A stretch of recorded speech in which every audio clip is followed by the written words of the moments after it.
محترم ممتاز عالم صاحب اور عامر صاحب، اللہ آپ دونوں کی محبت و اخلاص سے لبریز دوستی کو سلامت رکھے، اور پس منظر میں موجود پیارے انس کے لیے بھی ڈھیروں دعائیں۔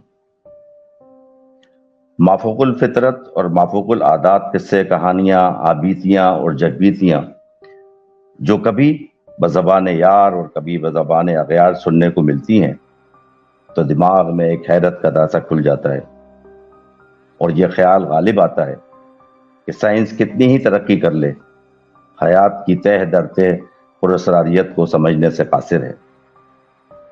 آپ نے اس حوالے سے کوئی قصہ، کوئی واقعہ بھیجنے کا تقاضا کیا، مگر کوئی سچی آپ بیتی سامنے نہیں آئی۔ پھر اچانک ایک دن میرے ملتان کے دوست بلال مجھے مل گیا۔ دوستوں کا ذکر چل نکلا تو ابصار احمد کے نام پر ان کے دل سے آہ نکلی۔ میں نے پریشان ہو کر پوچھا، حیرت ہے وہ ٹھیک تو ہیں؟ بلال نے بتایا وہ تو ٹھیک ہیں، مگر اس کے ساتھ ایسے حالات ہیں وہ ٹھیک نہیں۔ وہ کیسے؟ میں نے پوچھا تو بلال نے بتانا شروع کیا۔ میرا دوست ابصار OGDC میں مینیجنگ ڈائریکٹر تھا۔ اس کا ایک اکلوتا بیٹا التمش میڈیکل کے 3 سال کا طالب علم تھا۔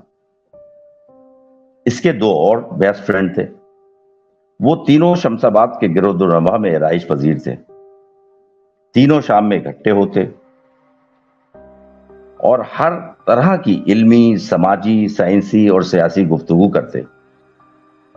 تینوں لڑکے اچھے گھرانے سے تھے، قابل بھروسہ تھے۔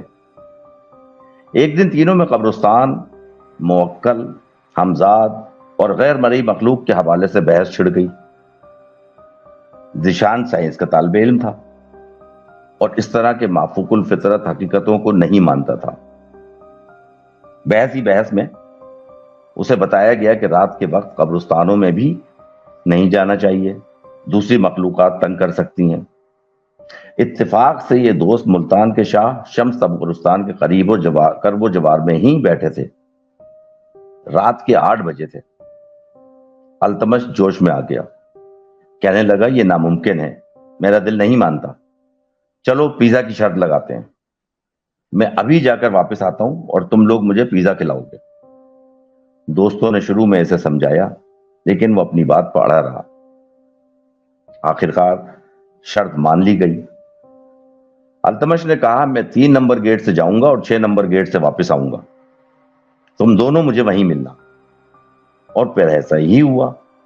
التمش تقریباً چند منٹ میں قبرستان کے گیٹ نمبر 6 سے واپس آ گیا۔ شرط ہارنے والے دوستوں نے پیزا کھلایا اور تینوں اپنے اپنے گھروں کو چلے گئے۔ البتہ شرط ہارنے والے دونوں دوست حیران و پریشان تھے کہ اب تک ہم نے اپنے بزرگوں سے ایسی جگہوں کی خوفناک اور مافوق الفطرت مسائل کے حوالے سے جو کچھ سنا ہے، کیا سب کچھ غلط تھا؟ اور اسی سوچ میں گہری نیند آ گئی۔ اچانک رات کے 1 بجے دونوں دوستوں کی باری باری دروازہ کھٹکا۔ التمش کے ابا مستغرب تھے کہ وہ ابھی تک گھر نہیں پہنچا۔ دونوں دوستوں نے بتایا کہ انکل، ہم تینوں نے فلاں جگہ سے پیزا کھایا اور اپنے اپنے گھروں کو چلے گئے، ہم نے تو خود سے گھر چھوڑا ہے۔ تینوں گھروں کی رات غارت ہو گئی، ایک ہلچل سی مچ گئی۔ کئی دن تک مسلسل اسے ڈھونڈتے رہے، تھانے میں رپورٹ لکھوائی، مگر التمش نہ ملنا تھا نہ ملا۔ اکلوتے بیٹے کا غم والدین پر جو بیت رہی تھی وہ وہی جانتے تھے۔ خدا کا کرنا ایک دن اچانک ڈائریکٹر صاحب کے ایک دوست نے ملتان کے بہاؤالدین زکریا کے مزار کے باہر میلے کچیلے پھٹے پرانے کپڑوں میں ایک جوان لڑکا دیکھا۔ انہیں اس پر التمش کا گما ہوا۔ قریب جا کر غور کیا تو وہ دیوانہ التمش ہی تھا۔ والد کو اطلاع دی، لڑکے کو سب زور زبردستی کر کے گھر لے گئے، نہلایا دھلایا، نئے کپڑے بدلوائے، مگر التمش تھا کہ واپس مزار پر جانا چاہتا تھا۔ ایسے میں شہر کے عالموں اور عاملوں سے رابطہ کیا گیا۔ بالآخر ملتان کے ایک پہنچے ہوئے عالم انہیں مل ہی گئے۔ انہیں دوستوں نے اپنے تمام بحث، شرط اور پھر اس کے قبرستان میں جانے سے واپسی تک اور پیزا کھانے تک تمام واقعہ سنایا۔ ممتاز صاحب، اب یہ وہ موڑ ہے جسے آپ کلائمیکس کہہ سکتے ہیں۔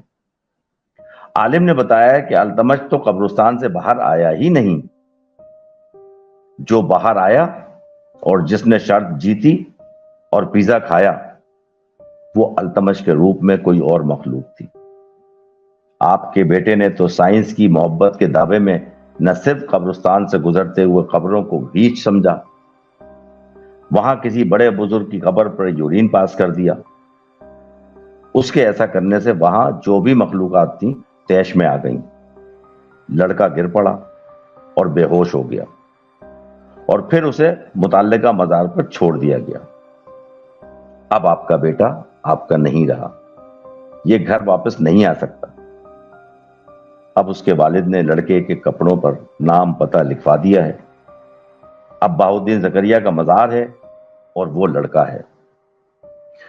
کبھی زور زبردستی سے گھر لے آتے ہیں، مگر وہ واپس قبروں کی دنیا میں بھاگتا ہوا چلا جاتا ہے جن کا وہ مذاق اڑایا کرتا تھا۔ ممتاز صاحب، اس سے تو یہی نتیجہ نکلتا ہے کہ ہمیں اندیکھی قوتوں سے جھگڑا موڑ نہیں لینا چاہیے۔ اللہ کی کائنات معجزات اور کرشمات کی کائنات ہے۔ تمام مخلوقات کو اپنے اپنے دائرے میں جینے کا حق ملا ہوا ہے، اور مزاروں یا قبرستانوں کی تو بے غربتی کسی طور پر بھی جائز نہیں۔ اور ممتاز صاحب، سب سے زیادہ دلچسپ اور حیران کن بات یہ ہے کہ التمش کے والد نے شروع میں تمام مختلف ڈاکٹروں سے رجوع کیا، تمام ٹیسٹ کروائے، نفسیاتی ماہرین کی بھی رائے لی، خدمات لی، اور پھر میرے پاس بھیجی۔ تمام رپورٹس میں نے پڑھی، دیکھی، ہر زاویے سے انہیں دیکھا، مگر التمش کے کسی بھی آرگن میں کسی قسم کی بیماری یا خرابی کی نشاندہی نہ ہو سکی۔ عامل یا عالم نے جو کہا تھا وہی سچ ماننا پڑا۔ حقیقت یہی ہے کہ فطرت، قدرت اپنی کسی بھی مخلوق کو، کسی کو مخلوق کی کبھی بھی توہین پسند نہیں کرتی۔ مجھے تو یہی بات سمجھ میں آئی ہے۔ آپ کا کیا خیال ہے؟ ضرور بتائیے گا۔ دعا گو، doctor Waheed ur-Rahman Khan. Thank you doctor صاحب، تھینک یو۔ اسٹوری کی طرف چلتے ہیں، اینڈنگ اسٹوری کی طرف چلتے ہیں۔ اسٹوری جو ہے، جو وائن کے اوپر جو کارک نہیں ہوتے، جو کارک سے بند کرا جاتا ہے وائن، یہ اس کی فیکٹری کی اسٹوری ہے۔ جی بالکل سنائیے۔ جی،